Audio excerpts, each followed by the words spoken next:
क्या प्रातः क्लास है? 22 दिसंबर 1967। अधिकार चला है मुझे प्यार की जिंदगी देने वाले। ओम। रूहानी बाप रूहानी बच्चों आत्माओं को समझाते हैं। आत्मा कहाँ निवास करती है?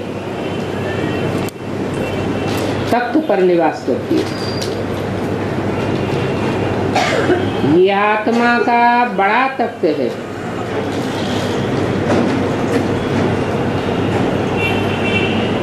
इसको शास्त्रों में कहते हैं उत्तमांग। भ्रकुटी जैसे बैठने की उनकी कुर्सी है बहुत छोटी। और ये ज्ञान बाप ही सिखलाते हैं। बाप कहते हैं बच्चे तुमने आधा कल्प भक्ति की है। जो भक्ति की है वो कोई पढ़ाई नहीं की है। पढ़ाई में तो एम ऑब्जेक्ट होता है और यहाँ तो पढ़ाई है। इस पढ़ाई की एम ऑब्जेक्ट तुम्हारे सामने खड़ी हुई है। भक्ति मार्ग में एम ऑब्जेक्ट होती नहीं है। उनके लिए हम कोई से डिबेट नहीं कर सकते। भले कोई भी धर्म वाला हो, हम तो उनकी आत्मा को ही देखेंगे।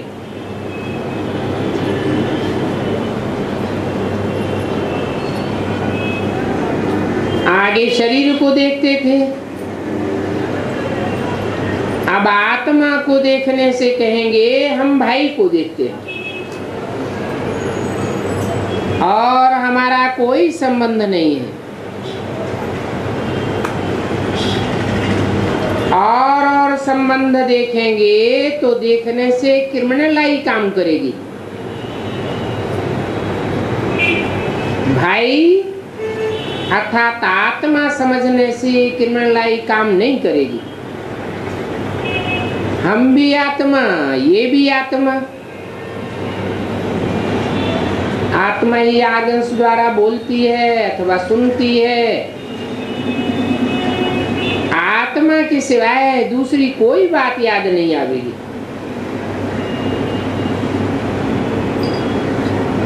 बाप कहते हैं देह के सभी संबंधियों को छोड़ अपन को आत्मा समझ, दूसरे को भी आत्मा देखना पड़े। ये प्रैक्टिस पक्की करनी है। इस पुरुषार्थ के बगैर इतना उच्च पद थोड़े ही मिल सकता है। ये फाउंडेशन है क्या? अपन को ज्योति बिंदु आत्मा समझना। मैं आत्मा हूं ये अच्छी रीति पक्का करना है। ज्ञान है ही बिल्कुल अलग।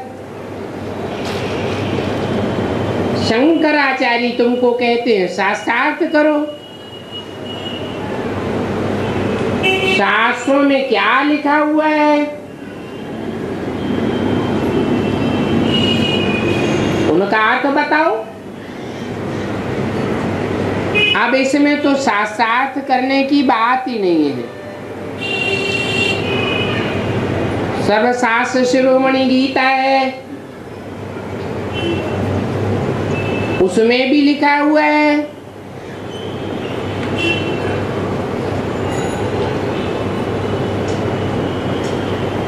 जब मनुष्य शरीर छोड़े तो भ्रुवोर मध्य प्राणमावेश सम्यक। भ्रुकुटी के मध्य में आत्मा को देखना चाहिए।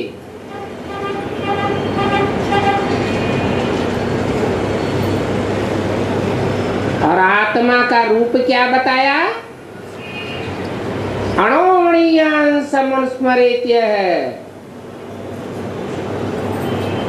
अणु से भी अणुरूप आत्मा है,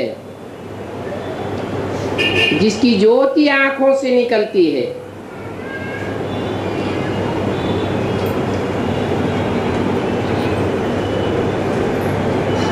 इसमें अर्थ क्या करेंगे?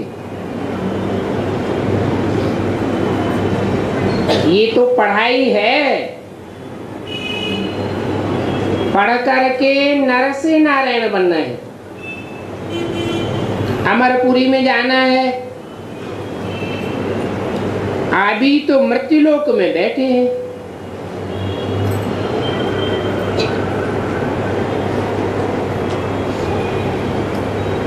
जब चाहे कभी भी शरीर की मृत्यु हो जाती है। मृत्यु अभी हमारी आत्मा के कंट्रोल में नहीं है।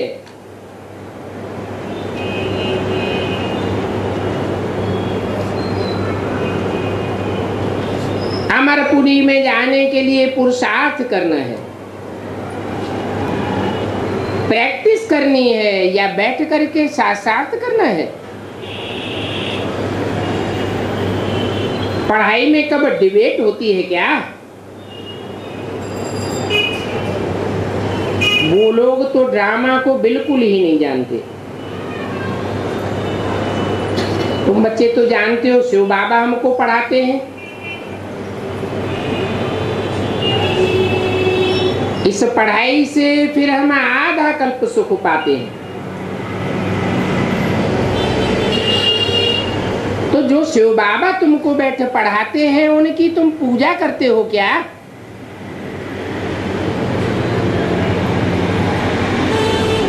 शिव बाबा ने इस बात पर मुरली भी चलाई थी।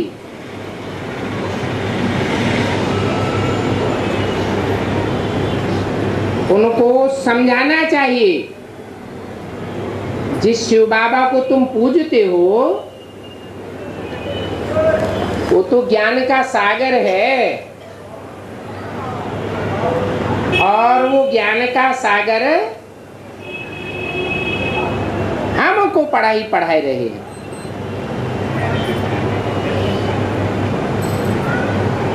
वो बाप ही नर से नारायण बनाने वाला है।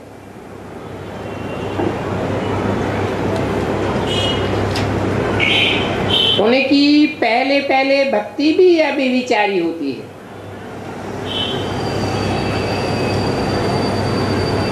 अभी हम उन द्वारा पढ़ करके पुरुषार्थ कर रहे हैं।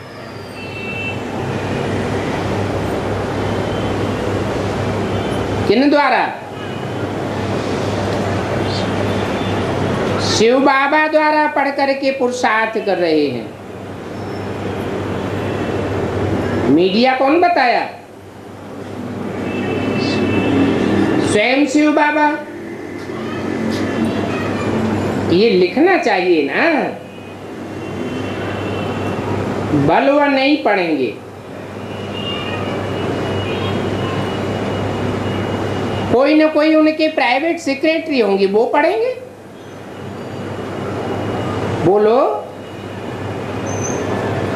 हम जानते हैं ये बेचारे भूले हुए हैं। हमने ही शुरू में भी बेचारी पूजा की थी, तो हमको ही ये अभी विचारी ज्ञान मिलता है, जो डायरेक्ट शिव बाबा का है दिया हुआ। जिन्होंने अभी विचारी भक्ति नहीं की है, उनको ये अभी विचारी ज्ञान नहीं मिल सकता।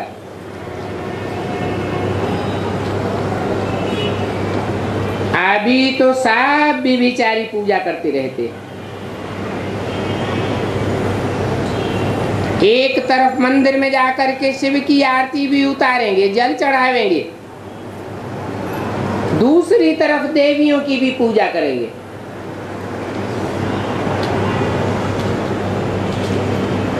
उनको समझाना है अभी वो शिव बाबा हमको पढ़ाते हैं और पढ़ाकर कहते हैं मन मना भव, सिर्फ मेरे में मन लगाओ तो मेरे जैसे बन जावेंगे और देह के सब संबंध छोड़ दो।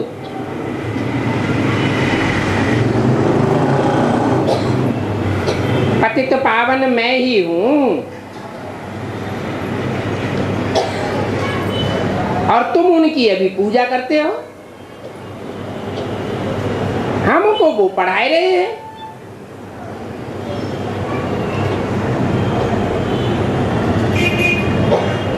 पढ़ाई भी पढ़ाए रहे हैं, राजयोग भी सिखलाए रहे हैं, परंतु अभी उनके समझने में देरी है। अभी उनके कान पर इतना नहीं पड़ेगा, क्योंकि अभी तो उनका राज्य है।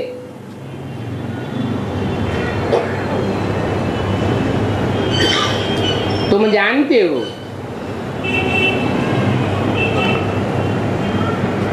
ये भक्ति खत्म हो जाती है। अभी अगर तुम उनको ज्ञान दो तो प्रेसिडेंट आदि सब कहेंगे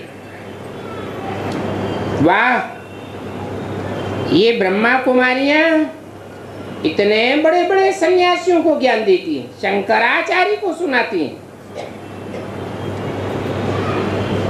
तो ढेर के ढेर तुम्हारे पास आ जाएंगे, क्योंकि वो तो फिर भी सन्यासी है और तुम तो गृहस्थी हो।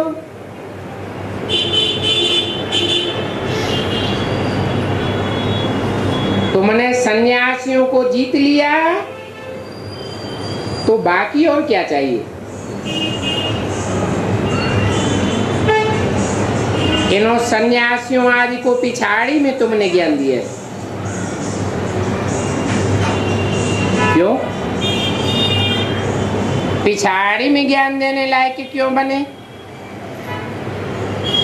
शुरुआत में क्यों नहीं, मध्य में क्यों नहीं?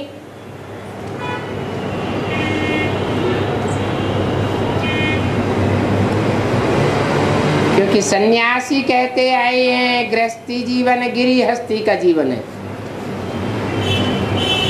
क्योंकि खुद तो वो पवित्रता के ऊपर विजय प्राप्त नहीं कर सके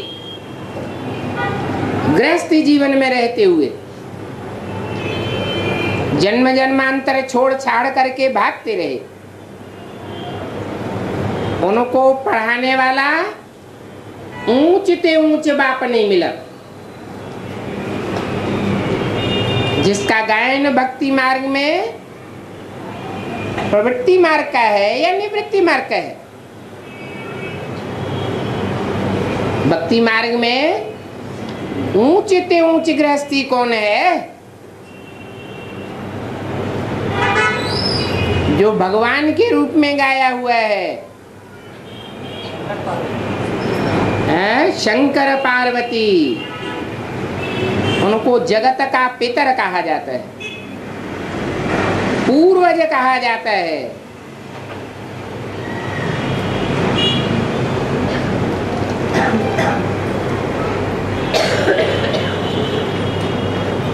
तो उन्होंने जो गृहस्थी जीवन में रहते हुए पवित्रता की धारणा करने की पढ़ाई पढ़ाई, जो 63 जन्मों में कोई गुरु ने नहीं पढ़ाई, वो पढ़ाई नहीं होने के कारण उसमें पहले प्रैक्टिस करनी पड़ती है।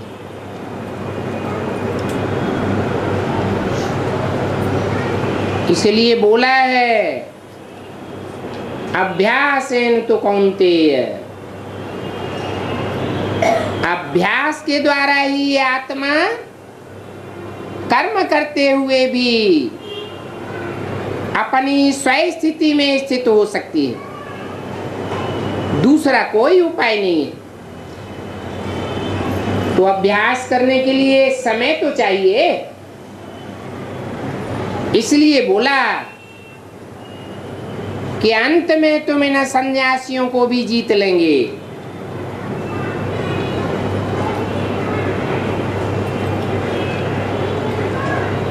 अभी तुम कोई बड़े मठ वाले को ज्ञान दो और वो इस तरफ आ जाए तो भी बहुत बड़ा नाम वाला हो जाएगा। फिर मनुष्य भी मुझ जावेंगे, रिवॉल्यूशन हो जाएगा। बाप कहते हैं इन सन्यासियों आदि का विचारों का कोई दोष नहीं है। मैं ही आकर के तुम बच्चों को ये ज्ञान सुनाता हूं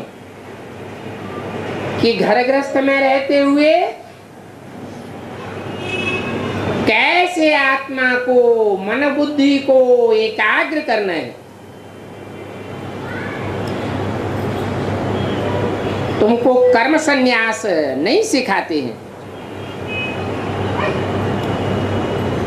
कर्म योग सिखाते हैं। कर्म इंद्रियों से कर्म भी करना है, परंतु मन बुद्धि से बाप को याद करना है। वो लवर्स होते हैं, वो भी तो कारखाने में काम करते करते एक दूसरे को याद में रहते हैं ना।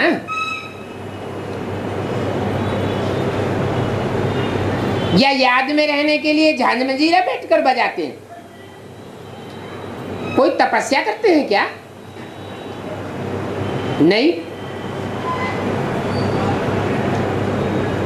जहां सहज सहज दिल लग जाती है प्राप्ति के आधार पर, तो याद स्वतः आती है। उसको कहते हैं सहज राजयोग। कोई लाल बत्ती आदि जगाने की दरकार नहीं, कोई संगीत आदि बजाने की दरकार नहीं। निराधार आत्मा बाप को याद कर सकती है।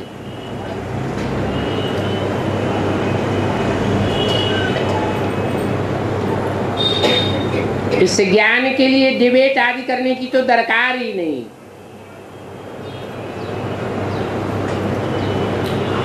ये तो पढ़ाई है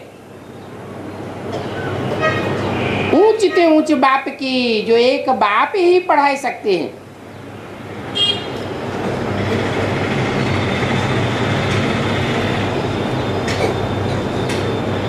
तुम्हारा नारायणी नशा है।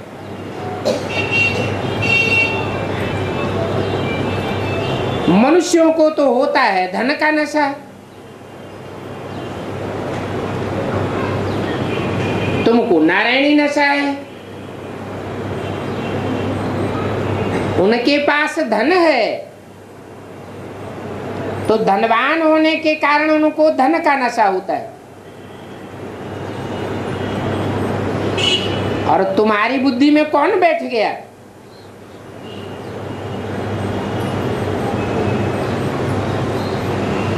सबसे सहज याद करने का तरीका क्या है? नारायण को याद करना। तो तुम्हारी बुद्धि में नारायण नशा है, उनकी बुद्धि में धन पद मान मर्तबे का नशा है।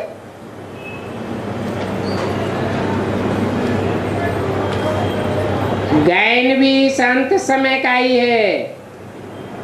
किनकी दबी रही धूल में किनकी राजा खाए, किनकी ले गए चोटा किनकी आग जलाए। अब ये दुनिया ही खलास होने वाली है।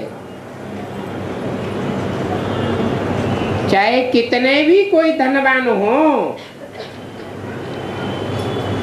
उनके धन का ये हस्र होना है। जल्दी वो समय आने वाला है, आ रहा है।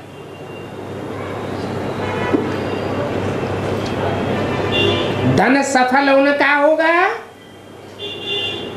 जो नर से नारायण बनने का पुरुषार्थ करेंगे। ये पुरानी दुनिया तो खत्म हो जानी है।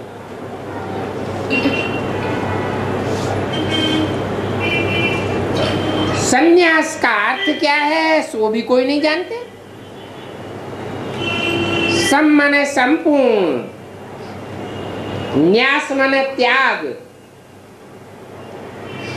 जो कुछ हाथ में हो, बैंक बैलेंस में हो, मित्र संबंधियों के पास हो, जमीन में गाड़ दिया हो,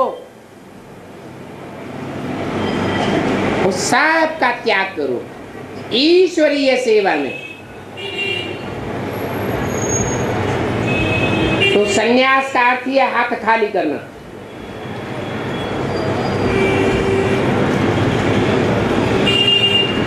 वो तो घर से ही बाहर चले जाते हैं, पैसा आदि भी नहीं ले जाते हैं, जाकर के सन्यासी ड्रेस पहन लेते हैं। अहमदाबाद में ऐसे बहुत स्थान है सन्यासियों के लिए, भंडारा लगा पड़ा है, उनको बहुत माल मिलते हैं। इस दुनिया से वैराग आ जाता है। परंतु तुम्हारे पास तो बहुत ताकत है, तुमको आधा कल्प के लिए बहुत धन माल मिल जाता है।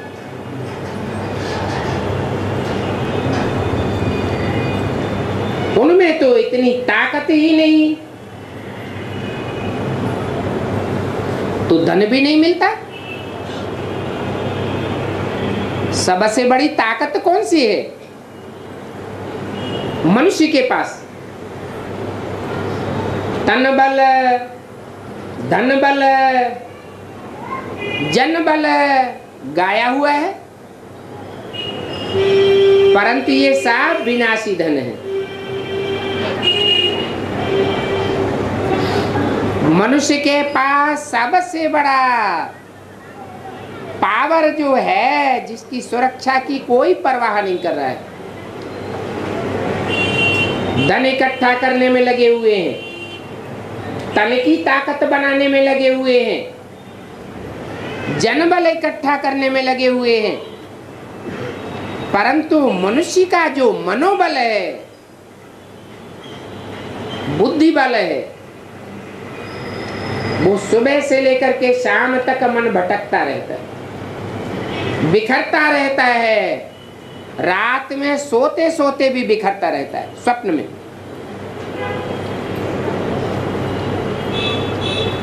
तो उसको एकाग्र करने का पुरुषार्थ किसी को पता ही नहीं है।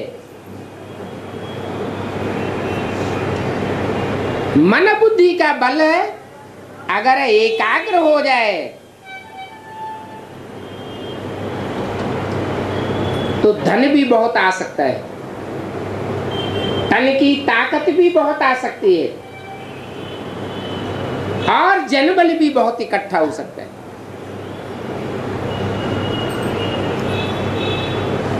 तो चार बलों में से सबसे ज्यादा पावरफुल बल कौन सा हुआ? मनोबल, बुद्धि का बल, जिसको आत्मा कहा जाता है, आत्मिक बल। आज दुनिया किसके पीछे पड़ी हुई है? सारा टाइम कौन से धन के पीछे लगाए रहे हैं? धन बल के पीछे लगाए रहे हैं। धन बल के पीछे भी इसलिए लगाए रहे हैं कि अपनी देह और देह के संबंधी उनके तन का पोषण होता रहे जन्म जन्मांतर, पीढ़ी दर पीढ़ी।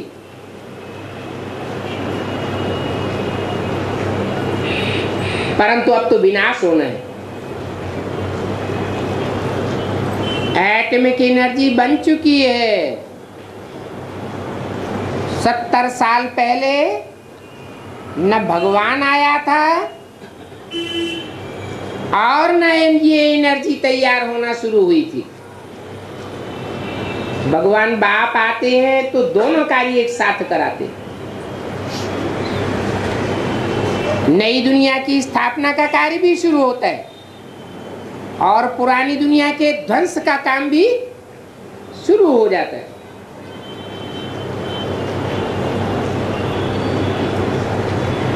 तो मुख्य पावर कौन सी हुई?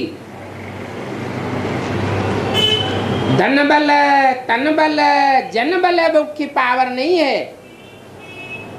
मनुष्य के पास मनोबल ही मुख्य पावर है।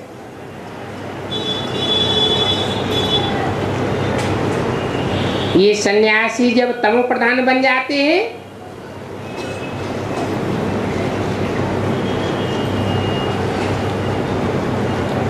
तो लौट कर शहर में वापस आ जाते हैं।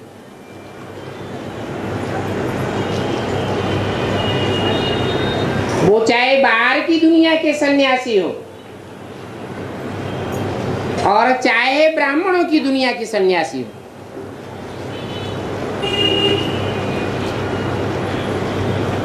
ब्राह्मणों की दुनिया में भी जो बीके के सन्यासी थे वो पहले कहाँ रहते थे?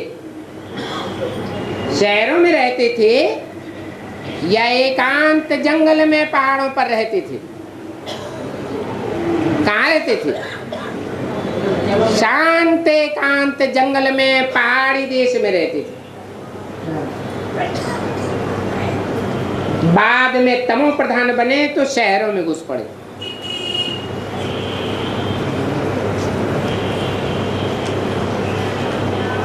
तो बेसिक की बात हुई। बेसिक वाले तो बेबी बच्चे हैं बुद्धि से, उनकी बात छोड़ दो। ब्राह्मणों की दुनिया में जो एडवांस्ड है उनमें भी जो सन्यासियों के बीज हैं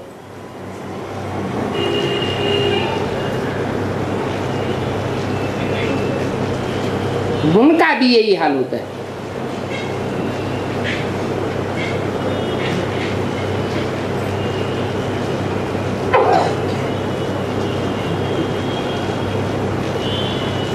ये भी तमो प्रधान बन जाते हैं तो फिर लौट कर घर वापस आ जाते हैं।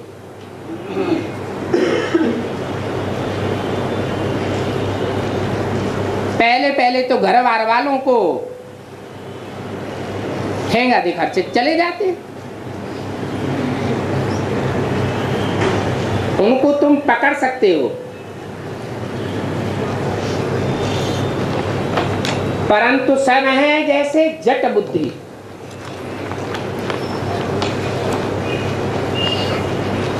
बाईस दिसंबर 1967 की वाणी का दूसरा पेज। उन जट बुद्धियों को बाप का और बाप के असली ज्ञान का पता ही नहीं है, अपने ही अहंकार में रहते हैं।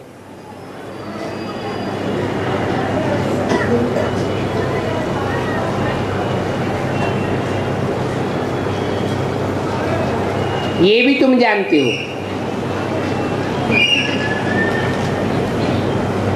जो इस ईश्वरीय ज्ञान को अच्छी तरह पढ़े हुए होंगे उनके आगे अनपढ़े भरी ढोवेंगे।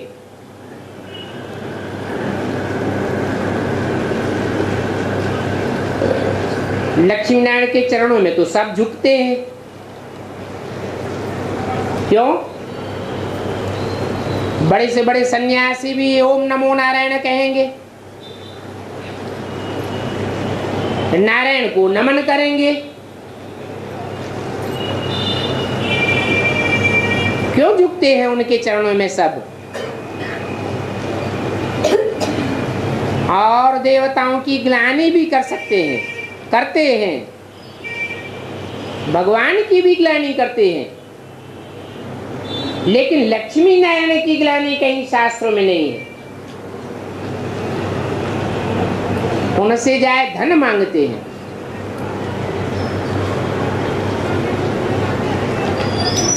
लक्ष्मी से कितना धन मांगते हैं? जरूर उन्होंने पढ़ करके यह इतना ऊंच पद पाया है जो अभी तक भी मनुष्य उनसे भीख मांगते रहते हैं। कितना ऊंचा उनका मर्तबा है। ऐसा ऊंचा मर्तबा पाने में साहस भी चाहिए। साहस माना हिम्मत। हिम्मते बच्चे मददे बाप हो जाता है। इसमें जीते जी मरना पड़ता है। घर में बैठे बैठाए सब कुछ छोड़ देना। मैं तो आत्मा हूं, सब कुछ भुला देना। इसको कहा जाता है मरना। इच्छा मात्रम अविद्या, कुछ भी याद ना आवे। बाबा ये तन, ये देह के संबंधी, ये देह के पदार्थ, धन संपत्ति आदि सब कुछ आपका है। सिर्फ कहने मात्र नहीं, प्रैक्टिकल में करके दिखाना है।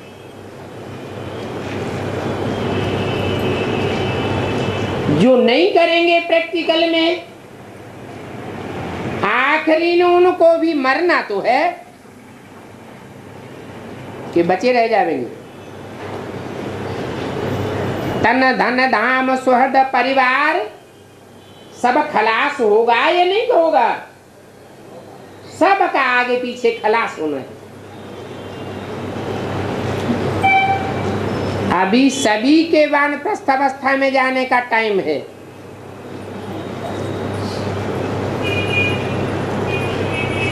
यहाँ तो अकाल मौत भी कितनी होती रहती है, कितने मर जाते हैं। जो नई दुनिया आने वाली है वहां तो अकाल मौत कब नहीं होती। हद की भी अकाल मौत नहीं होती और बेहद की अकाल मौत भी नहीं होती। बेहद की अकाल मौत क्या होती है? हाँ, वहां उस नई दुनिया के संगठन में कोई को भी कोई अनिश्चय नहीं आवेगा। अनिश्चय रूपी मृत्यु होगी नहीं। यहाँ तो बैठे बैठाए पता ही नहीं चलता इनको क्यों अनिश्चय हो गया, कहाँ चले गए। वो है ही अमरलोक, कोई मरता ही नहीं है। अमरनाथ बाबा और अमरनाथ बाबा के बच्चे, जैसा बाप वैसे वैसे बच्चे। मनुष्य बंदर खावेंगे, ऐसा कैसे हो सकता है?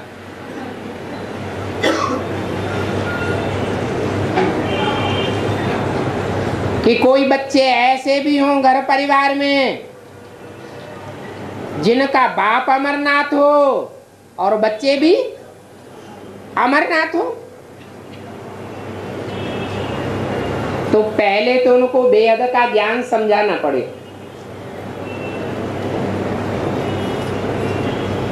पहले बेहद की दुनिया तैयार होगी या हद की दुनिया तैयार होगी?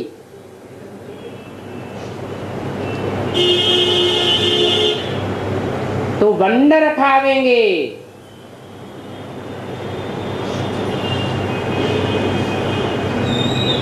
कोई कहेंगे अरे मरेंगे नहीं तो जावेंगे कहां?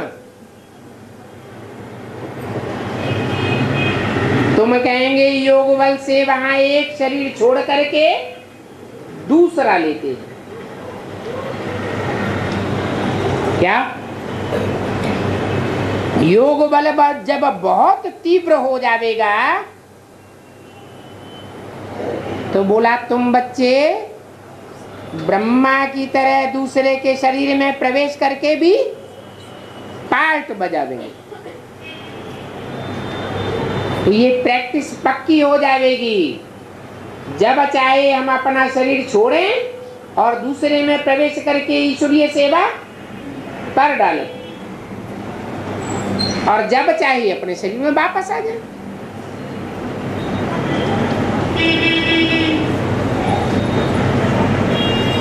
कहेंगे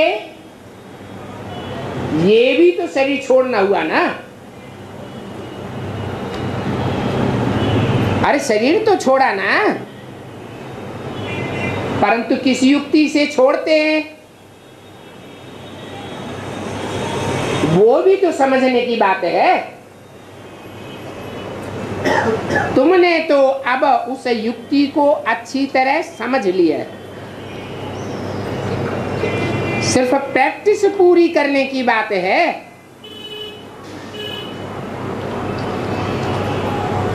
और ये प्रैक्टिस बाप गरीब बच्चों को ही समझाते हैं। धनवान जिनकी जॉइंट फैमिली है,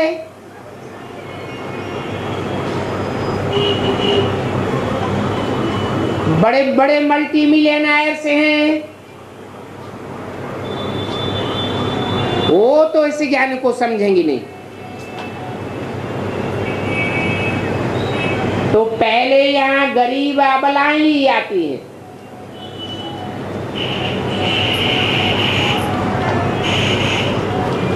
अबलाओं कन्याओं के पास तो कुछ भी होता नहीं। इन अबलाओं को बल देने वाला है बाप।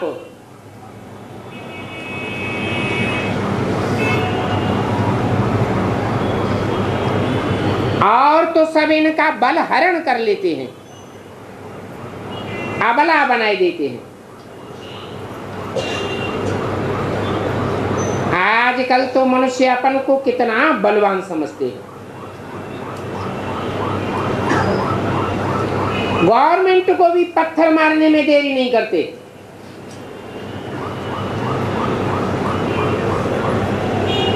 इस स्थापना में भी, इस ईश्वरीय गवर्नमेंट में भी बाप को कितना विघ्न पड़ते हैं। ये सब विघ्न आदि की ड्रामा में नूद है। इन विघ्नों आदि का बाप को कोई ख्याल नहीं होता। समझते हैं ये कोई नई बातें नहीं है। सेकंड बाय सेकंड जो कुछ होता आया है 5000 वर्ष पहले भी हुआ था, नथिंग न्यू।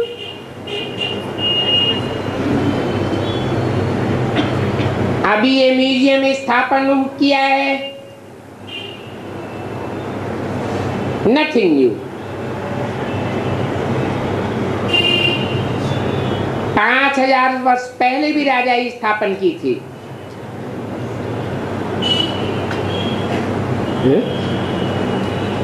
सन 67 में कौन सा म्यूजियम स्थापन किया?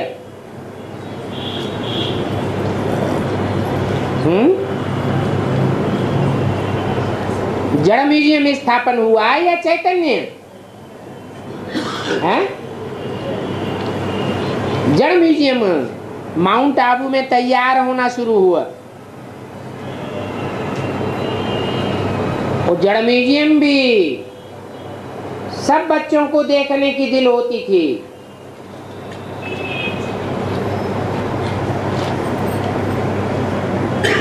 बाप कहते हैं ये नथिंग न्यू। 5000 वर्ष पहले भी राजा ही स्थापन की थी। ये राजाई स्थापन करने के लिए ये म्यूजियम भी रचा था श्रीमत पर। बाबा ये बात बहुत वर्षों से कहते आए हैं। ये बात म्यूजियम में जरूर लिख दो, अखबारों में भी पढ़ता है। 100 साल पहले ये हुआ था, हम कहते हैं 5000 साल पहले भी ये हुआ था। कितना फर्क हो जाता है। परंतु मनुष्यों की यह पत्थर बुद्धि, बात को समझते नहीं है। वो फिर तुमको चरिया समझते हैं, तुमको पागल समझते हैं, तब तो गाली आदि देते हैं। सुनी सुनाई बातें तो बहुत हैं। कहते हैं कृष्ण ने भगाया, कौन से मार्ग में कहते हैं? भक्ति मार्ग में कहते हैं कृष्ण ने भगाया। इसका फाउंडेशन कहाँ पड़ता है? ब्राह्मणों की संगम युगी दुनिया में ये भगाने का भी फाउंडेशन पड़ता है। तो क्या भगाया? ये अपने आप भागी।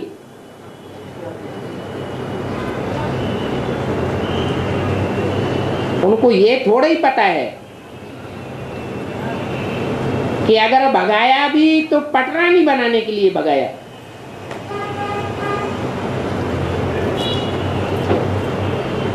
अभी तो तुम समझती हो हम विश्व की महारानी बन रहे हैं।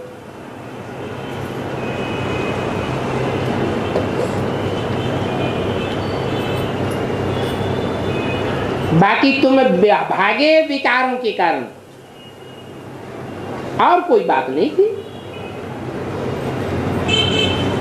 तो ये सब बातें बाप ही बच्चों के लिए समझाते हैं।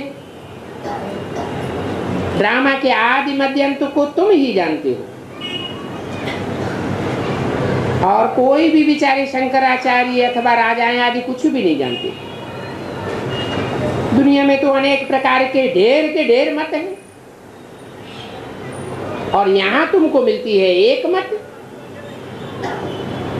ये भी किसी को पता नहीं है कि परमपिता परमात्मा ज्ञान का सागर है, प्रैक्टिकल में है। वो पतितों को पावन बनाने वाला है। तो पतितों को पावन बनाने की ये समझानी भी देनी पड़े। बाप कहते हैं मन मना भव। ये नॉलेज तुम कोई को भी दे सकते हो। बोलो, तुम तो आत्मा हो। अच्छे बुरे संस्कार आत्मा ही में ही होते हैं, कोई शरीर में नहीं होते हैं। शरीर तो खलास हो जाता है, आत्मा जाकर के पुनर्जन्म लेती है। तो अच्छे बुरे संस्कारों को अगले जन्म में भोगना पड़ता है। सतयुग में तो भोगने की बात ही नहीं है। क्यों? यहां भोगने की बात क्यों है?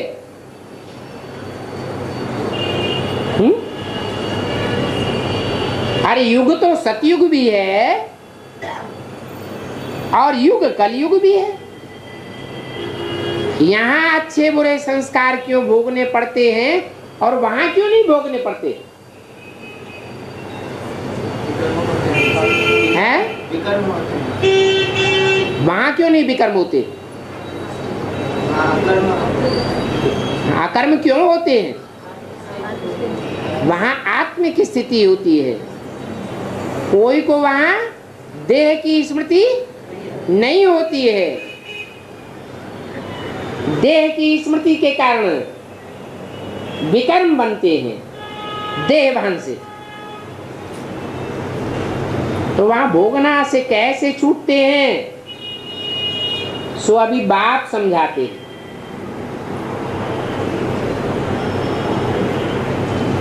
अभी 2 युगों के लिए तुम भोगना से छूट जावेंगे। ऐसी प्रैक्टिस यहां करनी है आत्म की स्थिति धारण करने की। शास्त्रों में तो कंस आदि की बातें कितनी बैठ बनाई है।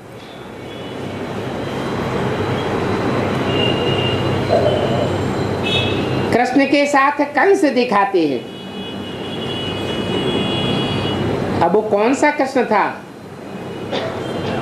जिसके पीछे कंस पड़ा हुआ था? दादा लेखराज की बात है क्या? उनके पीछे कोई कंस पड़ा हुआ था क्या? नहीं, ये अंत समय की बातें हैं। आगे तो तुम भी कुछ भी नहीं जानते थे। बाप कहते हैं तुम अपने अंदर को पूछो कि पहले हम क्या थे। पहले बिल्कुल डर्टी ब्रूट,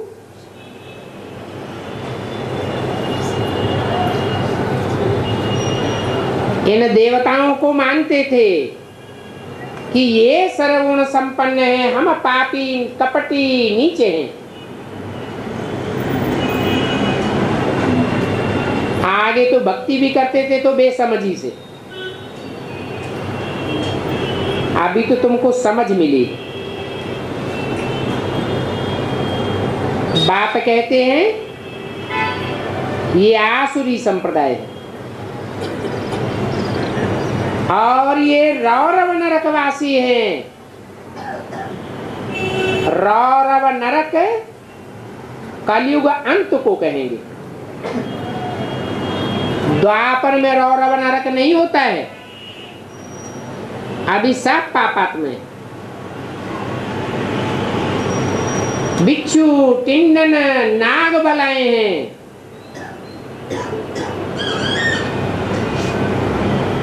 नागलोक का है ना, कितना एक दुख देते। ये है ही आसुरी शैतान संप्रदाय। तुम अभी बनते हो ईश्वरीय संप्रदाय।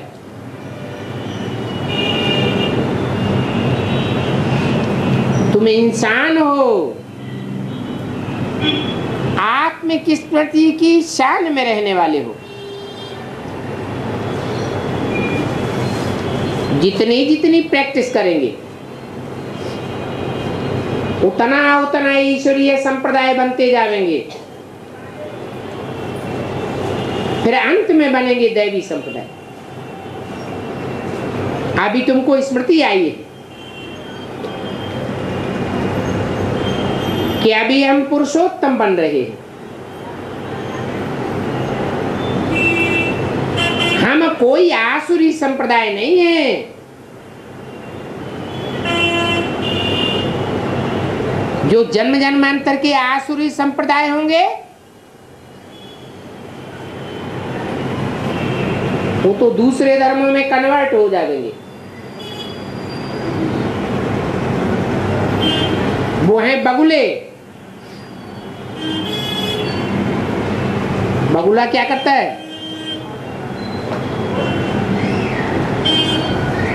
पानी में एक टांग से खड़ा रहेगा। देखने वाले समझेंगे बहुत बड़ा तपस्वी है, और जैसे ही मछली आई सामने गटाक से गटक जाएगा।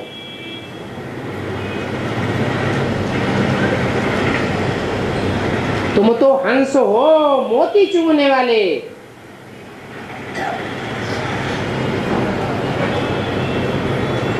तुम गंध वाली मछलियां खाने वाले नहीं हो।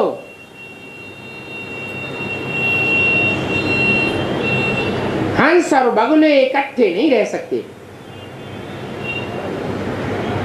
इसलिए क्या बोला? ये ब्राह्मणों का किला ऐसा बन जाएगा जिसमें कोई भी विकारी पतित पांव भी नहीं रख सकेगा। अभी तो देखो ब्राह्मण बच्चों में भी कब कब लून पानी हो पड़ते हैं। बाप कितना समझाते हैं अपन को, आत्मा समझो, आत्म की स्थिति में पक्के रहो तो लून पानी नहीं बनेंगे। देह बहाना आता है तो लड़ाई झगड़ा करते हैं। अपन को भी आत्मा समझो, दूसरे को भी आत्मा देखो, परंतु ये टेव, ये अभ्यास पक्का न होने के कारण, ज्ञान की पूरी धारणा न होने के कारण फिर जात पात आदि के भेद में आ जाते हैं। ये दक्षिण भारत का है, ये उत्तर भारत का है, ये जन्म से ब्राह्मण है, ये जन्म से शूद्र है, ये मुसलमान है, ये हिंदू है।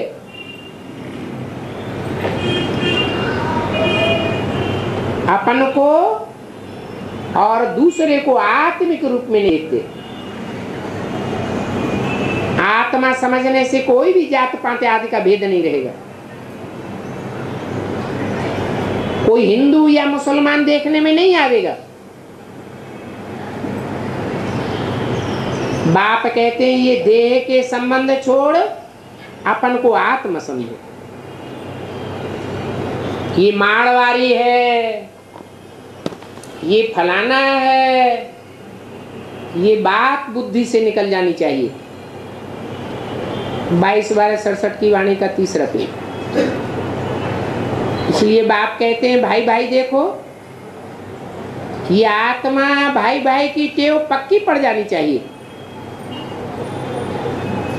जो ईश्वरीय संप्रदाय आपस में भाई भाई होंगे वो कैसे लड़ेंगे? तो बाबा युक्ति बतलाते हैं। बाबा सर्जन है ना, तो सर्जन को ख्याल रहता है ऐसी दवाई देवे जो इनका देहबान छूट जाए। एक दो को भाई भाई अर्थात आत्मा की दृष्टि से देखें। आत्मा भ्रकुटी के बीच में रहती है। हमको आत्मा का ही ज्ञान देना है, आत्मा को ही देखना है, जात पात का भेद निकल जाए। नहीं तो एक दूसरे से लड़ते रहेंगे, टिप्पणी करते रहेंगे।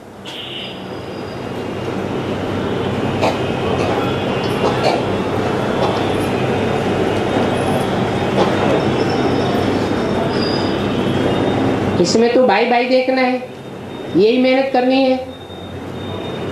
सन्यासियों को भी तुम समझा सकते हो, परंतु उनको समझाने वाले बड़े होशियार पावरफुल चाहिए। योग का जौहर बहुत अच्छा चाहिए। कई बच्चे योग बल को भी पूरा समझते नहीं है। आत्मा की दृष्टि से एक दो को देखें तो प्यार बहुत ही स्थायी रहेगा। ये तो तुम भी समझते हो। ये सारी आसुरी भ्रष्टाचारी संप्रदाय है, परंतु वो अपन को कोई समझते थोड़े ही हैं। तुम भी पहले नहीं समझते थे, पता ही नहीं था श्रेष्ठ कौन होते हैं और श्रेष्ठ बनते कौन है और श्रेष्ठ देवता बनाता कौन है। तुम अभी बन रहे हो, परंतु कोई की तकदीर में नहीं है तो तदबीर भी नहीं करते हैं। बाप कहते हैं मैं तो एक रस सेवादारी हूं, सबकी सेवा करता रहता हूं।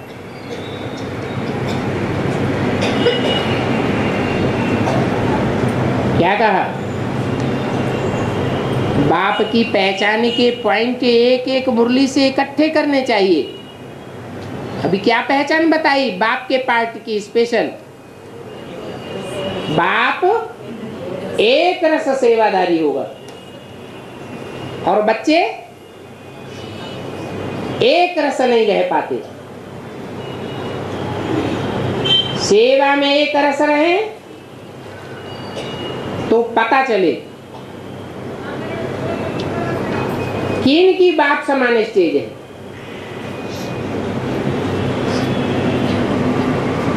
मुझे बुलाया ही है पतितों ने, काहे के लिए? आकर के मुझे पावन बनाओ, तब तो बुलाते हैं पतित पावन आओ और हमको सुखधाम ले चलो। अभी तो तुमको नफरत आती है, समझते हो बरोबर हम विष्टा के कीड़े थे, अभी हम उससे निकल आए हैं।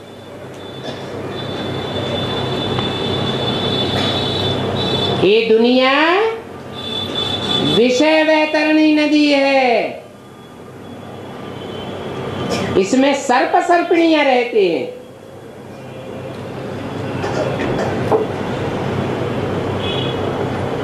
विषय वैतरणी नदी का किस नाम से रूप से गायन है? काली देह के रूप में गायन है, जहां सर्प सर्पिणियां रहते हैं। कृष्ण के लिए कहते हैं काली देह में सर्प ने डसा तो काला हो गया।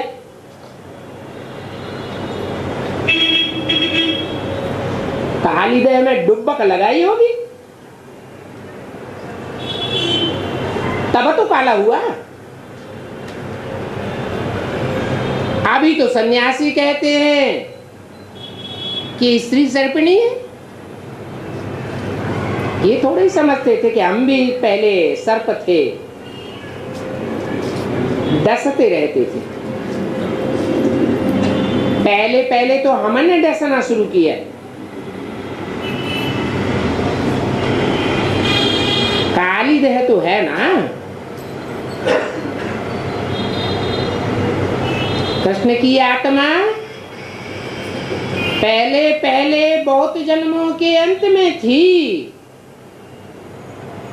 जबकि सांवरी थी।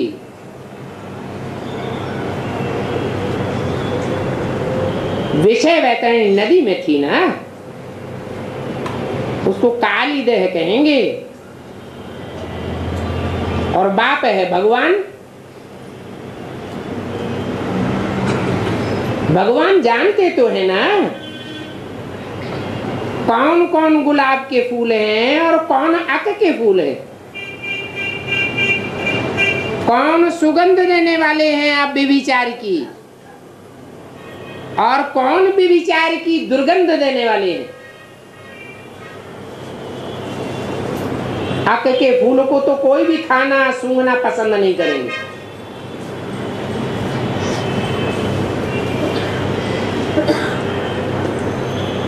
गुलाब के फूलों को तो खाते भी हैं,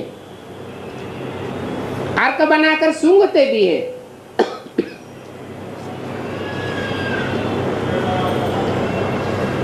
अर्क का फूल तो जैसे कड़वा फूल है, उसमें हाथ लगाओ तो आंख भी खराब हो जावे। ऐसे ऐसे अर्क के फूल हैं।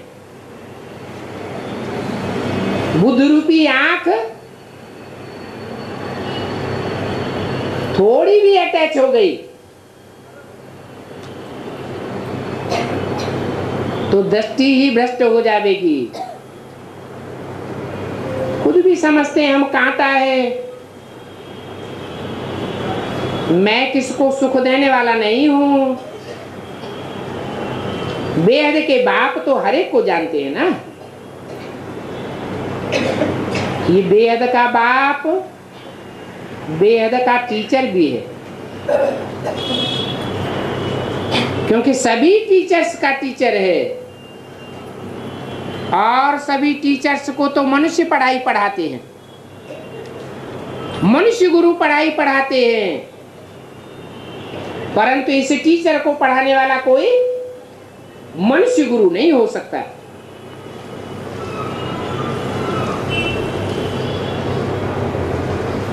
ये भी बाप के पार्ट की पहचान। क्या कोई पूछे तुम बाप बाप हिलाए रहते हो, बाप की जीवन कहानी तो बताओ, पहचान बताओ, कैसे जाने कि ये बाप है? तो क्या कहेंगे?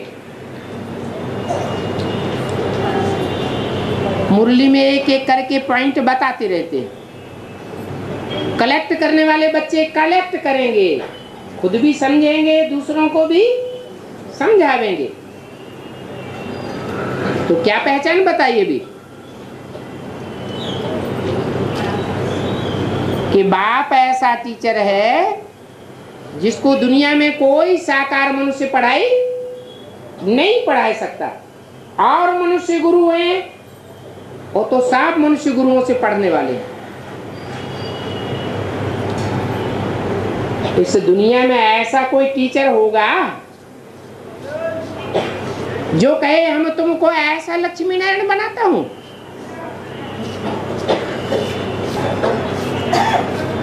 लक्ष्मी नारायण बनाता हूं ये कहने वाला होगा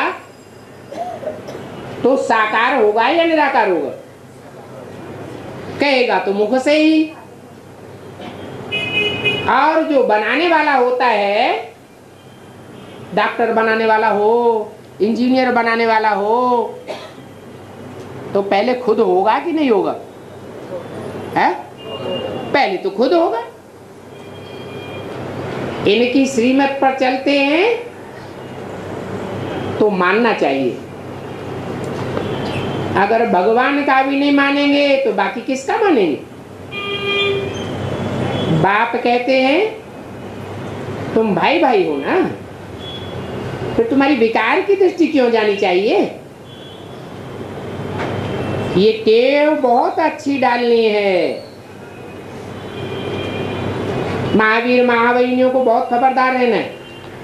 काम महाशत्रु है। इस माया रूपी ग्राह में, ग्राह से व मगरमच्छ से बड़ी संभाल करनी है। कहाँ है, न मगरमच्छों के मुख में न पड़ जाओ। माया बहुत जोर से चमाट लगाई देती है, बहुत ऊंचे ऊंचे विश्व के मालिक बनने से गिराई देती है। ऐसा न हो सो सदगुरु निंदक ठौर न पावे, उस स्टेज में चले जाओ। फिर उस ठौर नहीं पा सकेंगे, बड़ी भूल से बड़ा घाटा पड़ जाएगा। जन्म जन्मांतर कल्प कल्पांतर का घाटा पड़ेगा। इसलिए बच्चों को बहुत खबरदार रहना है, खास इस संगम युग पर। जबकि तुम ईश्वरीय औलाद हो तो आपस में भाई भाई का रूहानी प्यार होना चाहिए। सतयुग में तो देखो जानवर भी कितना प्रेम से चलते हैं, वहां कोई की लड़ाई नहीं होती जो धोखा खावे। तो बच्चों को माया से बड़ी खबरदारी रखना है। बाबा सावधान रहने के लिए रोज समझाते रहते हैं। तुम बच्चों को कदम कदम पर पदम है, अर्थात तुम पदमपति बनते हो, तो खबरदार भी बहुत रहना है। बाप दादा बार बार बच्चों को सावधान करते रहते हैं। पतित बन करके कहीं अपना दीवाला मार नहीं लेना। दिन प्रतिदिन माया तमो प्रधान अवस्था धारण करती जा रही है। समझना चाहिए हमको कौन श्रीमत देते हैं, मानना चाहिए। तुम आत्मा भाई भाई हो, कभी विकार की दृष्टि न जाए।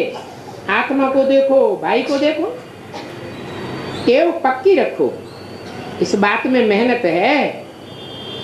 अच्छा मीठे मीठे सिकिल दे बच्चों प्रति याद प्यार। Good morning.